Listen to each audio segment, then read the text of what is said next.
Magandang araw mga bata! Kumusta kayo ngayon?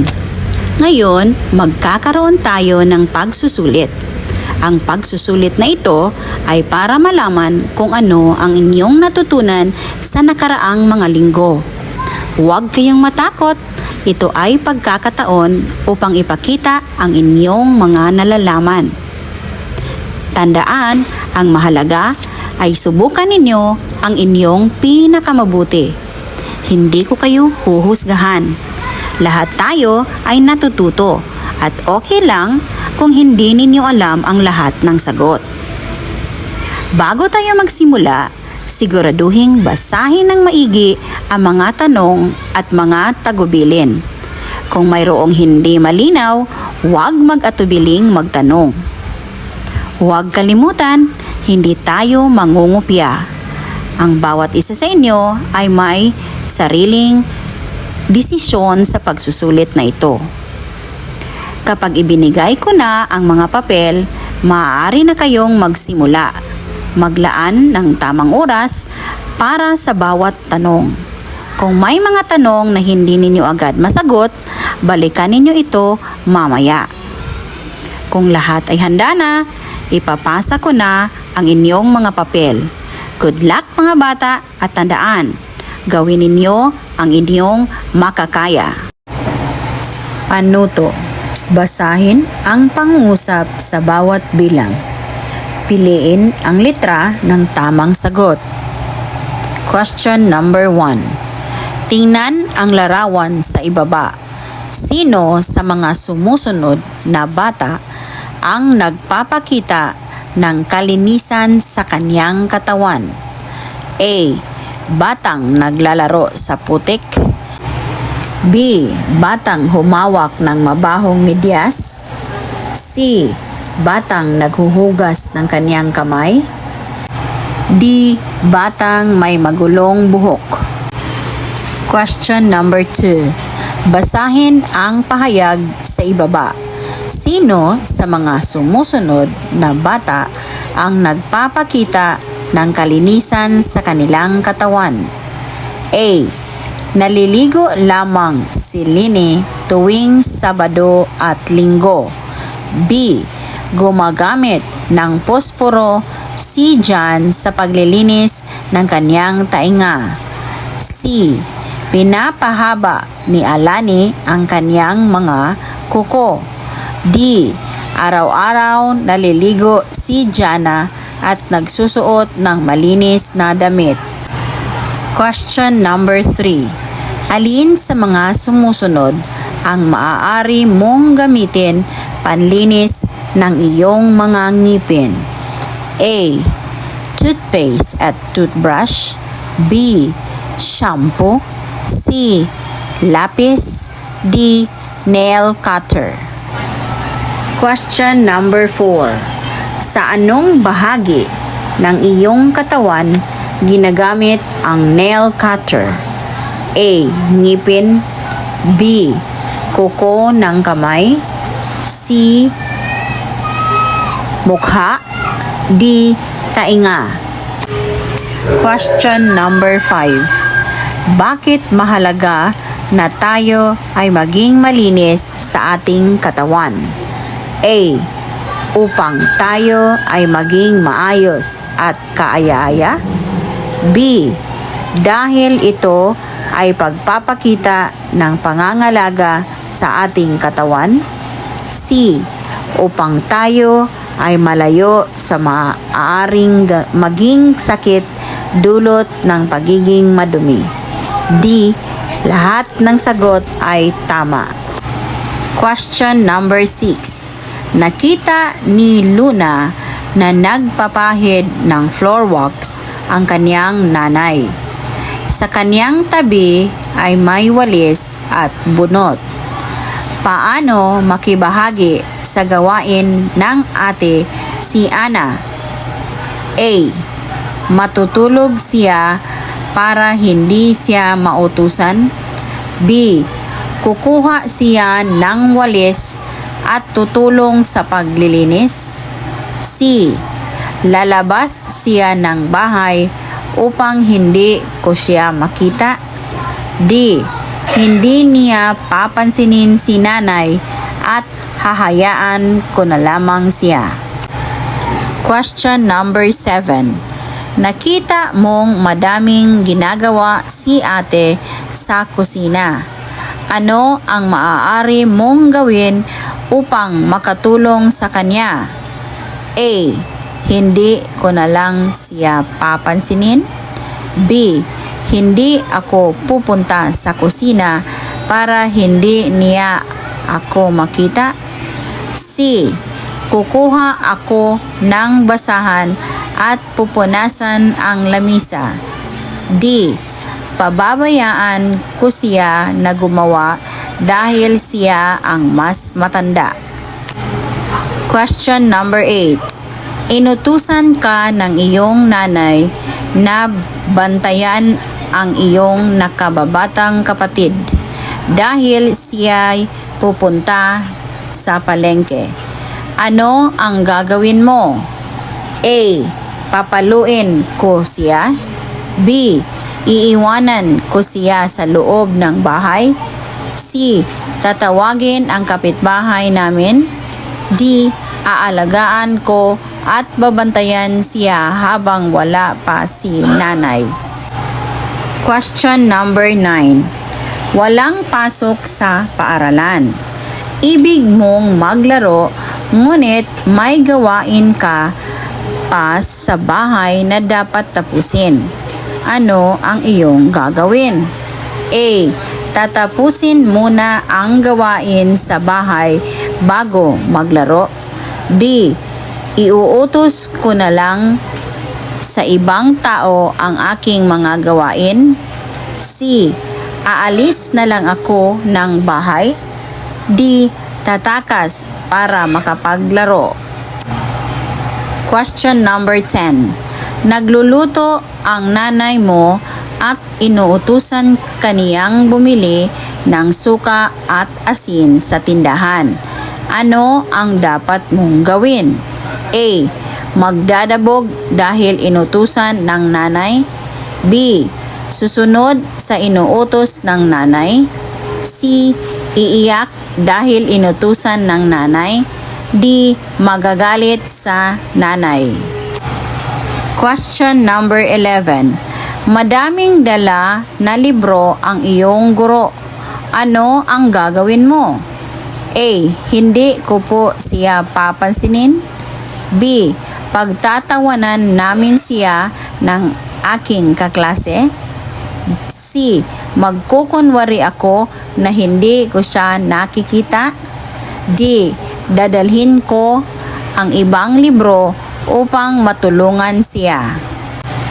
Question number 12. Kailangan bumili ng iyong lola ng gamot, ngunit siya ay nahihirapan maglakad.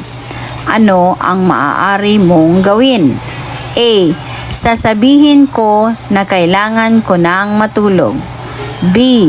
Hindi ko siya papansinin para hindi ako ang utusan. C. Kukunin ko ang pambili at pangalan ng gamot upang bumili sa tindahan.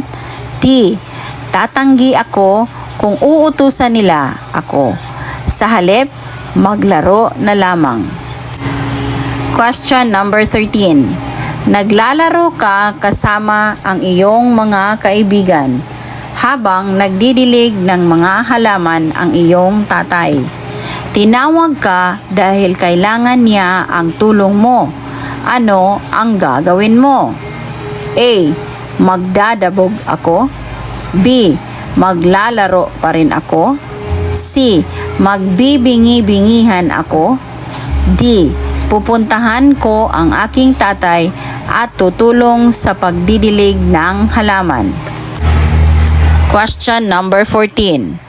Sino sa mga sumusunod na mga bata ang nagpapakita ng pagtulong sa nakatatanda? A. Binabantayan ni Kiko ang kaniyang bunsong kapatid habang naglilinis ang kaniyang nanay. B. Nagagalit si Maricar dahil inuutusan siyang magwalis ng bakuran. C. Nanonood ng TV si Liza habang naglilinis ang kanyang ate. D.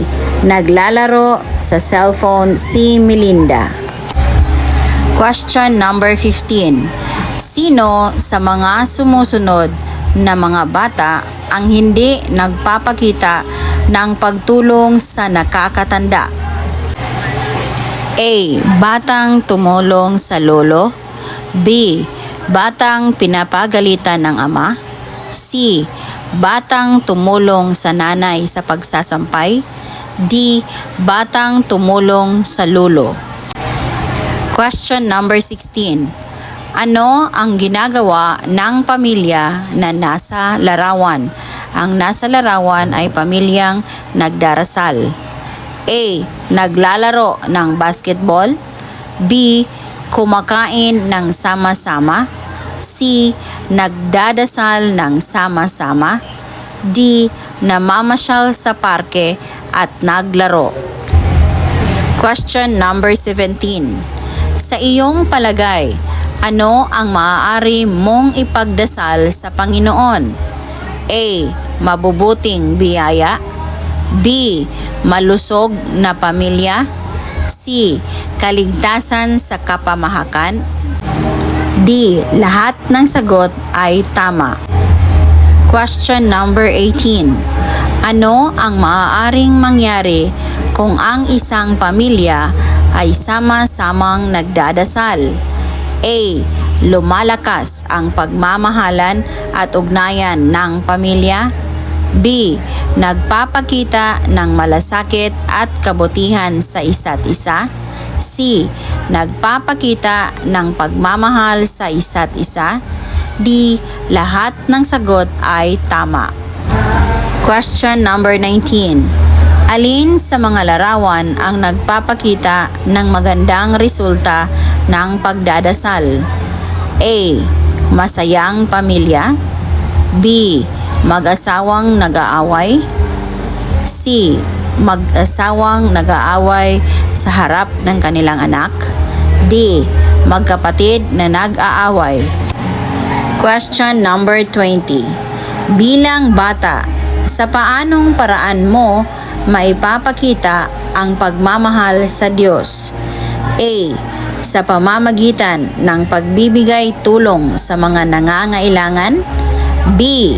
Sa pagiging masunurin sa aking mga magulang, guro, at sa iba pang nakakatanda. C. Sa pamamagitan ng pagdarasal. D. Lahat ng nabanggit. Question number 21. Bakit mahalaga ang kalinisan ng ating tahanan? A. Upang maging maginhawa ang ating pakiramdam. B. Upang hindi bahayan ng ipis at daga. C. Para makaiwas sa sakit. D. Lahat ay tama.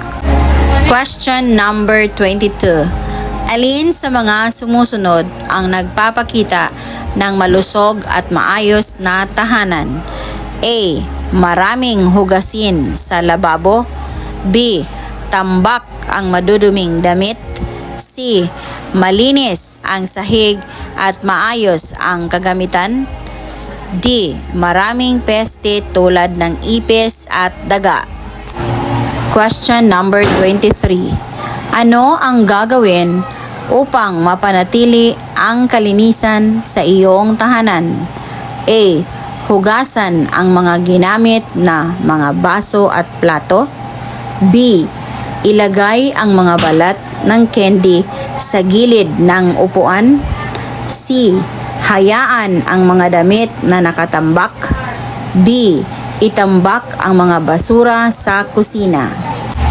Question number 24. Alin sa mga larawan ang hindi nagpapakita ng pagtulong upang mapanatiling malinis ang tahanan? A. Magkapatid na sama-samang naghuhugas ng pinggan. B. Magkapatid na sama-samang nagwawalis. C. Batang nagkalat ng kanyang mga gamit. D. Batang nagtutupi ng kanyang mga damit. Question number 25. Sino sa mga bata ang dapat mong tularan pagdating sa pagpapanatili ng kalinisan sa tahanan? A. Batang nagtapon ng kanyang pinagkainan. B. Batang nagwawalis. C. Batang palaging naglalaro sa kanyang cellphone. D. Batang nagkakalat ng kanyang mga gamit. Question number 26. Alin sa mga sumusunod ang hindi nagpapakita ng paggalang sa mga magulang? A. Nagmamano ako tuwing dadating galing sa paaralan. B. Paggamit ng po at opo tuwing kausap sila. C. Nagdadabog tuwing sila ay may inuutos. D. Sumusunod sa utos ng mga magulang. Question number 27. Alin sa mga sumusunod na larawan ang nagpapakita ng pagmamahal sa pamilya? A. Mag-asawang nag-aaway. B. Magkapatid na nagsusuntukan. C. Sama-samang kumain ang pamilya. D. Magkapatid na nagsisigawan. Question number 28. Bilang isang batang Pilipino, anong magandang gawi ang dapat mong gawin tuwing ikaw ay dadating galing sa paaralan? A. Bumati at magmano sa mga magulang. B. Maglaro sa kapitbahay. C. Kumain ng merienda. D. Matulog sa kwarto. Question number 29. Ano ang dapat tandaan tuwing makikipag-usap sa mga nakatatanda sa bahay? A. Magsalita ng pasigaw. B. Gumamit ng po at opo. C. Matulog sa loob ng kwarto. D. Hinaan ang boses upang hindi nila marinig. Question number 30. Alin sa mga sumusunod ang hindi nagpapakita ng magandang gawi bilang isang Pilipino? A. Pagbigay ng pera sa mga pulubi. B. Pagmamahal ng anak sa kaniyang ina. C. Mag-asawang nagsisigawan sa harap ng kanilang anak. D. Pagbibigay ng pagkain sa kaibigan.